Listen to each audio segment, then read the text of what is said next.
All right, so unboxing of the Racechip GTS for the 2018 Alfa Romeo Stelvio 2.0 Turbo. Included in the kit, you have the manual here, user manual. Make sure you take a look at that.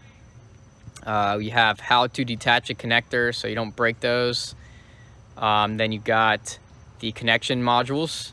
You'll be connecting two different sensors. Then the actual Racechip module here with the LCD screen. So that's how you can change the different modes. And then you have your clips and zip ties to attach the module in the engine bay. So that's everything to get started inside the Racechip GTS box. And that runs about $499, $549, including the app if you want to be able to modify the settings on your phone app. All right, so let's go ahead and get started and take a look at the install. So today we're going to be installing the Racechip GTS in a 2018 Alfa Romeo Stelvio.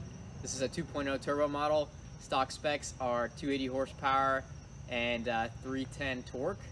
The GTS is quoting an increase of 30 horsepower and 114 torque, so we're going to throw this in and take a look and see what it does for us. What do you say, man? Ready to get started? Let's do it, man. Yeah, let's do it. All right, so pretty simple in terms of tools you'll need. Pretty much you'll just need a flathead screwdriver to pop the engine cover off. There's some tabs you have to open up, and then you'll need a socket to undo some bolts and pop that off. The rest from there is really plug and play with a couple of the sensors, but it's going to be a 10mm socket that you'll need to do that. So let's take a look. So once you pop these covers off, you have the 10mm bolt there, and you're going to need some type of extension if you're using a traditional socket, or if you have some other configuration that allows you to get the angle you'll need. And then once you're in there, pop those bolts off and you should be able to take the engine cover off. So let's go ahead and get that done.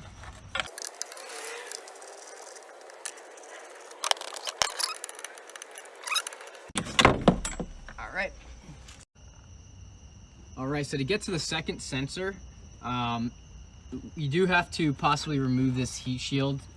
For some reason, it's not pictured in the instructions, but it blocks the sensor. So to do that, there's a bolt right here. That's a 10mm socket that goes into here. Just took that off. And then on the front end, there was another that was like an Allen screw that we took off here.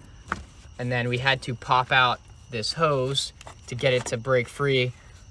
So once you do that, you have enough room to work. And then this sensor here coming in at a 90 with the gray clip is what we're looking for. So we'll pop that off next. And then from there, we'll start plugging in the new equipment. And the first sensor is hung up here. So we're ready to go. So let me go ahead and pop that sensor out.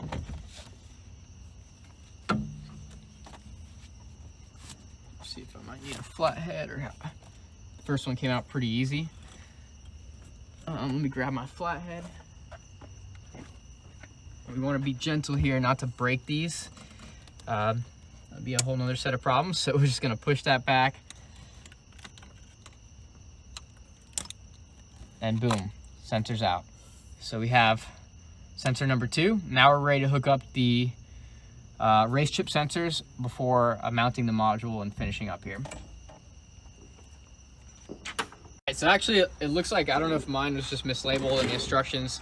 This is the B sensor, but for mine, it's going to be the A, and that's going to be because it's 1 to 4 pin, 1 to 3 pin. So, so now that we figure that out, we're going to go ahead and plug in like this, the other way, like so. Good snap in. All right, so this is the original plug that was going in, and now we're going to plug back into the car on this side. So this one's mounted to the engine at a 90 degree, so we're just going to come in here.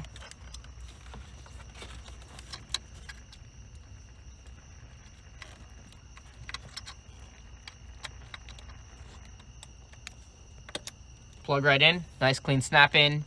Give it a little test to make sure it's in good. And we're ready to go to the next one.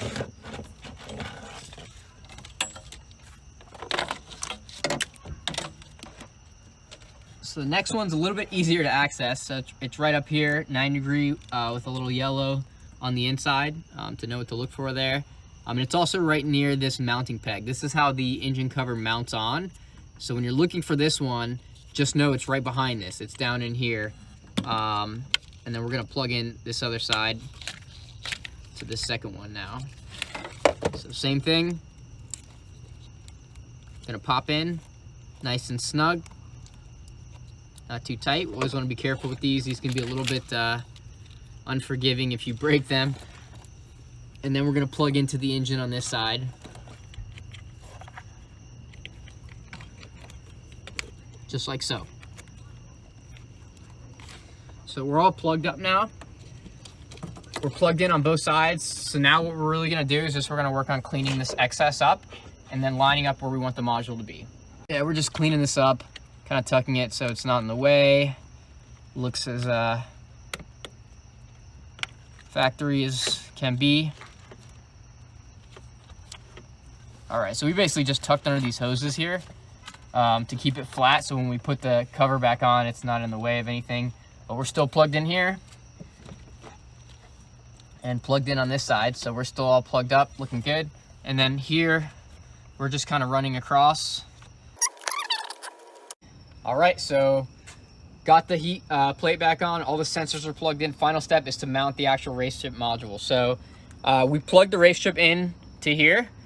These clips, they pop into the back of the Racechip here, and then you run these zip ties through and mount it wherever you want. This seemed like a good spot, kind of out of the way right here. So we're gonna get this last one on, and then we're actually going to, before we put the engine cover back on, we're gonna turn on, make sure we're not running any codes, make sure there aren't any issues, and then we will have a quick test vid for you guys coming here soon.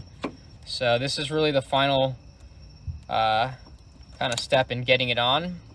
And I'm not gonna tighten this all the way until I test everything out. So I just kind of got it on there, then I'll tighten down, and then we're good to go. So I could technically cut these out, pull the chip out at any time, and just mount them if I needed to.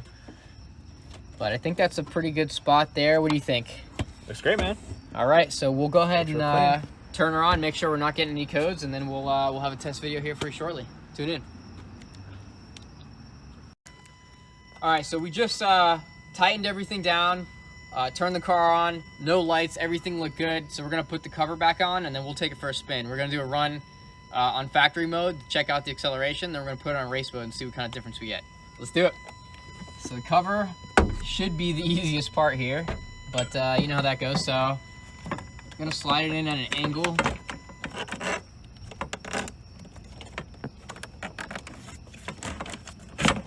Just kind of work it past this part. Actually, may want to go the other way. We're gonna go this way. All right, there we go. And then come forward, line it up over the oil cap. You got those lined up, they're ready for the bolts.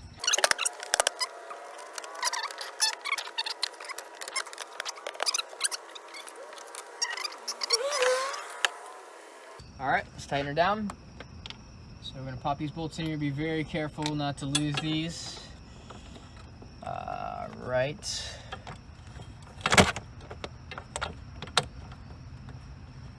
So we can see that it's threading in there. Just gonna put some pressure on it to make sure it's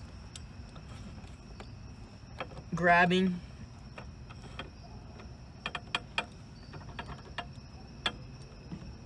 All right, so we're about down on that one. We'll come back and tighten up after we get the second one on. It's always good to make sure you don't cross thread. The second one, I'm gonna drop in there.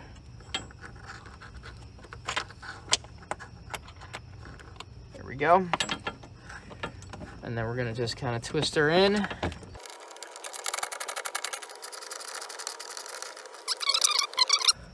So the last thing to do is just pop these little covers back on, and then we are ready to roll.